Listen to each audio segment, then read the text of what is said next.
আমি তোর ভালোর জন্যই বলছি মা। তুই যদি শাহজাহানকে বিয়ে করিস তোর জন্য ভালো হবে, আর আমিও চাই তুই যাতে ওকে বিয়ে করিস। ছেলেটা এমন করে আমার কাছে তোকে চাইলো, আমি ফিরিয়ে দিতে পারছি না। প্রিয়া স্তব্ধ হয়ে দাঁড়িয়ে আছে। কি বলবে সে? কিছুই বলার নেই তার। যে মানুষটা তাকে 10 বছর বয়স থেকে বড় করেছে, নিজের বাড়ি রেখেছে, মেয়ের মতো জেনেছে, তার কথা সে কিভাবে ফেলবে? ভাবনা বাদ দিয়ে প্রিয়া ভাঙা গলায় বলল, আপনি যেটা ভালো মনে করেন সেটাই করেন আব্বা, আমার আর কিছু বলার নেই। এটা বলে চা দিয়ে রুম থেকে বের হতে যেতে থাকে প্রিয়া। আজকে তার ভীষণ মা বাবার কথা মনে পড়ছে। ডাইনিং রুমে আর এক মুহূর্ত বিলম্ব না করে নিজের রুমের দিকে চলে যায় প্রিয়া।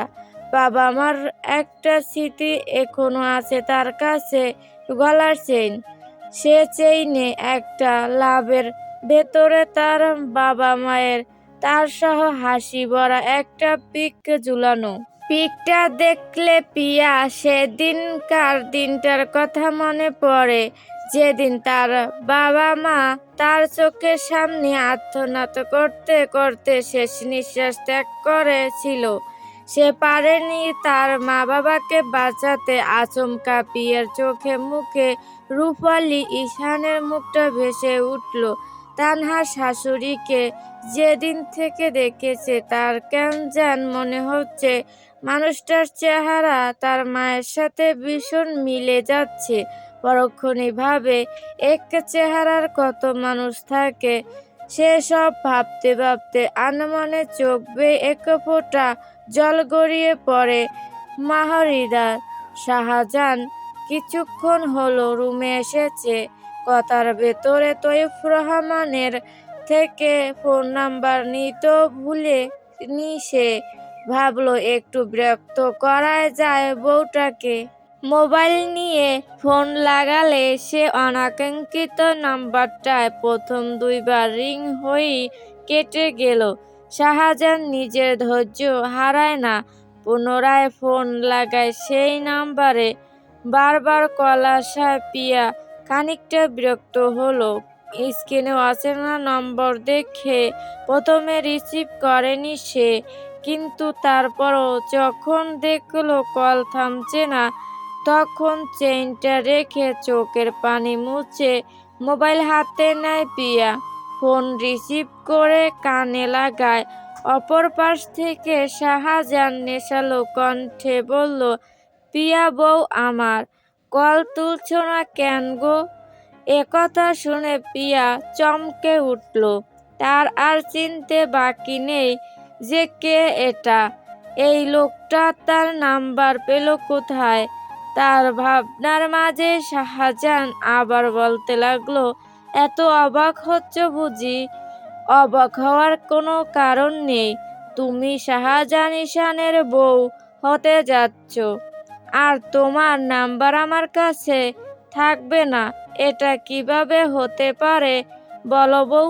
প্রিয়ার চোখ জোড়া বড় বড় হয়ে উঠল। মৌনতা ভেঙে প্রিয়া কর্কশ কণ্ঠে বলল, আমি আপনার বউ না, বুঝছেন? আপনি আমাকে বউ বলে ডাকবেন না। প্রিয়ার কথা শুনে শাহজাহান অস্পষ্টভাবে হাসে, রোমান্টিক ভাবে বলে, কেন তোমাকে বউ বললে ডাকবো না কেন? বউকে বউ ডাকবো না তো কি বলে ডাকবো শুনি?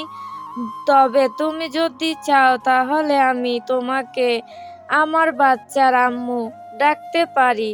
শাহজাহানের কথা শুনে প্রিয়ার অজানা স্রোতের শরীর কেঁপে উঠে, কান দিয়ে আগুনের ধোঁয়া বেরোতে লাগলো। এই লোকটা এত লাগামহীন কথা বলতে পারে সেটা তার জানা ছিল না। একজন সেনাবাহিনী এমন নির্লজ্জ হতে পারে সেটা কখনো জানতো না প্রিয়া। প্রিয়া রাগী গলায় বলে, আপনি তো আচ্ছা খারাপ লোক। আপনি কিভাবে সেনাবাহিনী হলেন?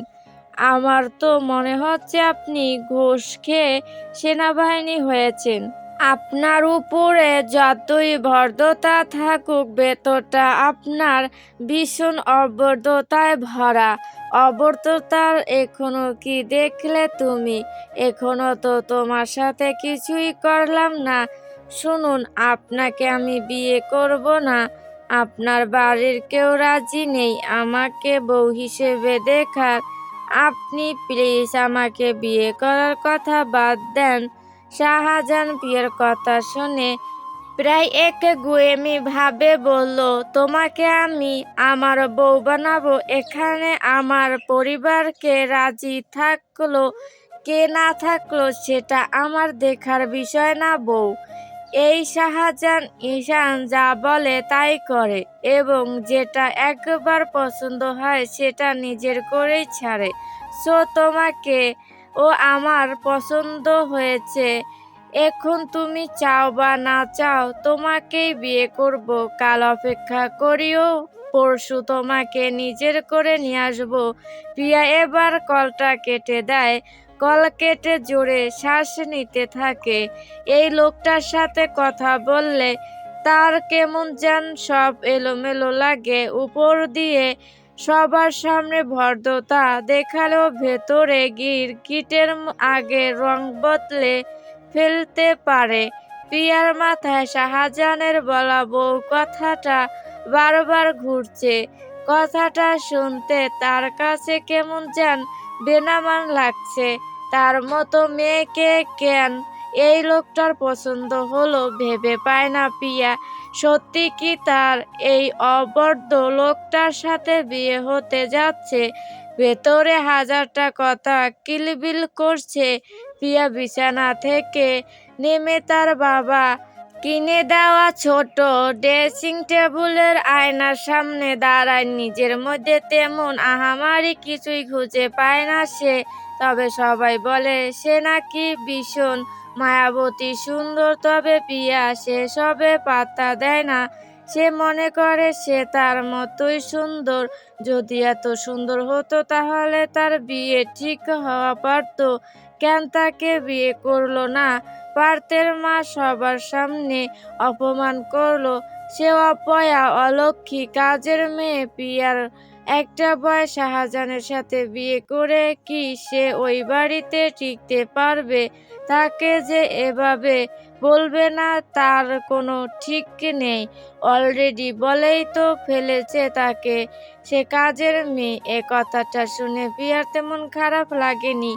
অনেকে বলে প্রিয়া শুনতে শুনতে অভ্যস্ত হয়ে গেছে, কিন্তু যখন তাকে কেউ তার বাবা মা সম্পর্কে নিয়ে কথা বলে, অপয়া এসব বলে, তখন তার খুব বেশি আত্মসম্মানে লাগে। ইয়াসান বিলার ডাইনিং রুমে বাড়ির বড়রা সবাই বসে আছেন। শাহজাহানের বিষয়টা নিয়েই কথা বলছে। শাহাবুদ্দিন ঈশান সবার উদ্দেশ্যে বলল, আমি বিয়ের সাথে কথা বলছি। শাহজাহান আর প্রিয়ার বিয়ে হচ্ছে পরশু। এতে তোমাদের সবার মতামত কি? নাসরিন ইহাসান মুখ কালো করে চুপ করে বসে রইলেন। কি বা বলবেন তিনি? বাড়ির বড় কর্তার মুখের উপর কথা বলার সাহস নেই তার। মেয়েটা এখানে নেই, তাই মনে মনে দীর্ঘশ্বাস ছাড়ল। যদি ভুলবশত কিছু বলে বসে। রূপালী, ঈশান সহ তুষার, শেহজাদ সবাই এতে মত দিল। শাহাবুদ্দিন ঈশান সবার মত দেখে চা হাতে নিয়ে হেসে বলল, তবে যা বলো রূপা, মেয়েটাকে কিন্তু আমার শাহজাহানের পাশে বেশ মানাবে। মিষ্টি মেয়ে একটা। ছেলেটার পছন্দ আছে বলতে হবে। আমার তো মনে হচ্ছে এখন এমন একটা মেয়ের জন্যই আমার ছেলেটা বিয়ে করেনি।